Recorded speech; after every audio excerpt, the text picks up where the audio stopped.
Welcome to the update on Kin Canada's strategic plan.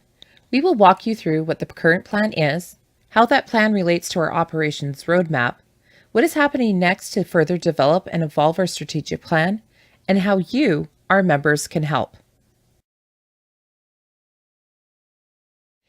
In 2013, the National Board of Directors, with the help of the consulting group Aperio, created a strategic plan for Kin Canada.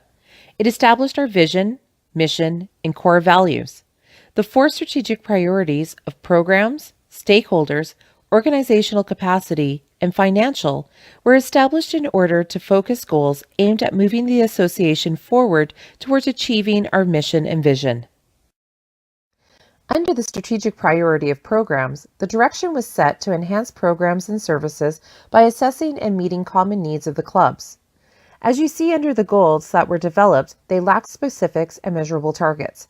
Gap analyses and club assessments were conducted in 2014 and 15.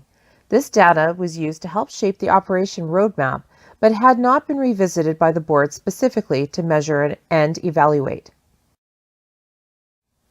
The stakeholders' priority focuses on what the board has begun to adopt as more of our focus, to be the first choice service organization in Canada.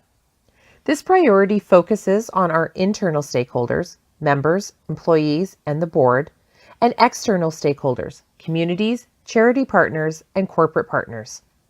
Much work has been done to work towards achieving the goals of our internal stakeholders. We are discovering now that focus on establishing stronger relationships with our external stakeholders will not only strengthen our association, but will also move us further towards achieving this priority. Ensuring we have the skills and infrastructure to meet common needs of clubs is the strategic priority of organizational capacity. This priority has seen a number of achievements. When this strategic plan was developed in 2013, our structures at the board level, HQ staffing, national committees looked much different than they do today. Identifying where we need to build capacity to move the association further was key. Moving to a skill-based national board has allowed us to do more work in a shorter period of time than in a board that needed to learn or source out skills to start completing tasks. The importance of having adequate and skilled staff in relationship to the needs of our members has also been key in moving us forward as an association. This is evident in the staff/committee collaboration being done in conjunction with and for members. The board has missed the mark on putting measurable plans in place to meet the financial strategic priority of increasing our budget to $1.5 million through diversified revenue. Through conversations with past board members, it became evident that this priority was misunderstood. The priority was meant to have a total operating budget of $1.5 million, including revenue from diversified areas, not a total of $1.5 million in diversified revenue. With this priority now clarified, conversations around leveraging our physical assets and intellectual trademark properties, social enterprise opportunities, corporate partnerships, and innovative membership dues structures will be a focus in the upcoming plan. The roadmap started to be developed in the fall of 2015. It was created as a result of the strategic directions and the ongoing consultation between the board of the day and the executive director. As well, the executive director had consulted with the membership through a survey. Over 525 members participated in the survey, providing feedback on topics like recognition, reasons for joining, reasons for staying, and the personal and professional development acquired through their membership in Kin Canada. Further consultation with committee chairs and staff brought to life a fully evolved roadmap in late 2016. The roadmap established 5 pillars to focus efforts and resources to meet the strategic priorities of Kin Canada. Honoring a job well done aligns with the strategic plan through the strategic priority areas listed on the screen. The goal of these alignments are that through a great recognition program, it will help increase member satisfaction, which will lead to retention, promotion of membership, and in turn strengthen clubs and the association. The education and training pillar of the roadmap aligns with all four of the strategic priorities. The goal of education and training is to increase member satisfaction, add value to membership, strengthen the ability and capacity of club members and the organization's future leaders, and strengthen clubs and provide an educational program that is attractive to external markets as a potential new revenue source for the association. The goal of the strategic alignment of service is threefold. First, through encouragement, recognition, resources, and celebration, we will help to enhance relevance and the capacity of our programs and services. Secondly, equating service as our flagship of this organization requires it to be positioned, leveraged, and expertly supported. Brand recognition is then heightened. Finally, helping to support and train clubs in doing it better will help us to grow our capacity and impact, essentially strengthening clubs. Building strong clubs again aligns with all four of the priorities of the strategic plan. The goal of this pillar is to ensure member clubs are supported by national and districts effectively. That a sustained focus on building and supporting clubs is crucial. Continue to grow capacity and impact clubs through training and support, and that strong clubs attract and retain more members, which increases revenues through dues, kin sales, and other less obvious ways. Through marketing and communication, our strategic alignment is shown through the following goals. Our messaging needs to reflect Kin Canada as the first choice service organization. Engaging more kin members and telling our story will help us build capacity while increasing the collective skill set of the association. And telling a well-crafted story will help build greater member pride, leading to better member satisfaction. More members, more revenue. So our current strategic plan is coming to an end. What's next, you may ask?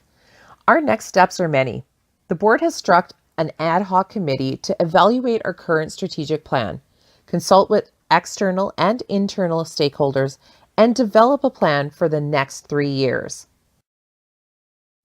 As the association finds itself nearing the end of the 2014-19 strategic plan, it faces a wonderful opportunity to answer the question, have the association's expectations been met? To answer this question, we must now journey down the road of evaluation.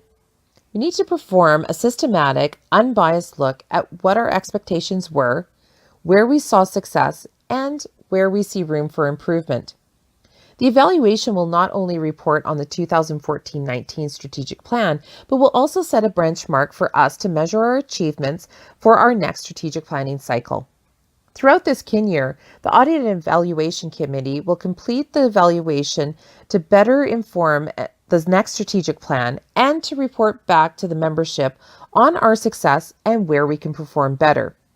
The committee will also look at internal functions of the board to ensure that our own policies and procedures are being followed, recommend areas for improvement, and celebrate successes. The goal of the Strategic Planning Committee is to get feedback from you, the membership, on the current strategic plan. Are we heading in the right direction?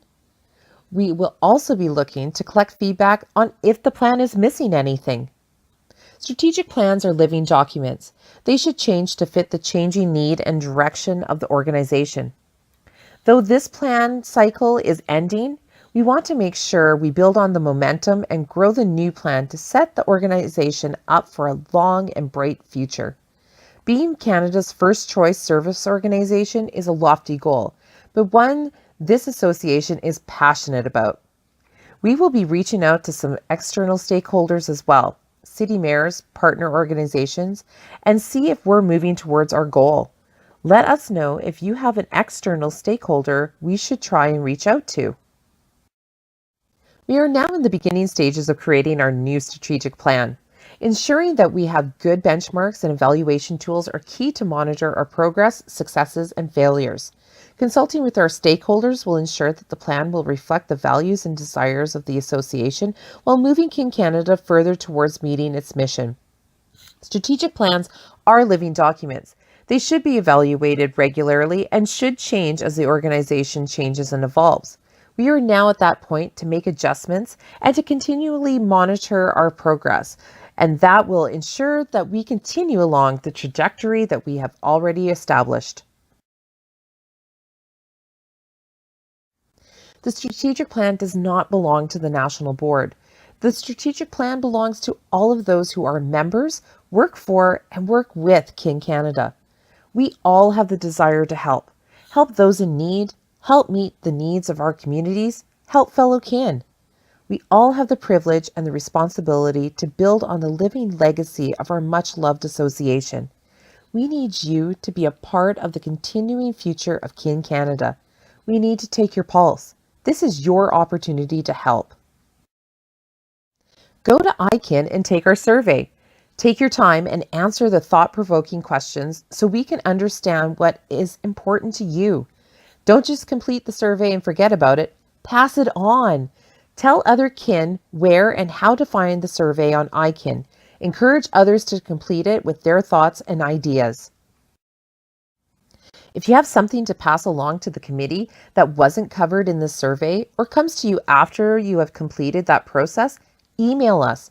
We have set up an email for just that purpose, so send a note to strategic@kincanada.ca.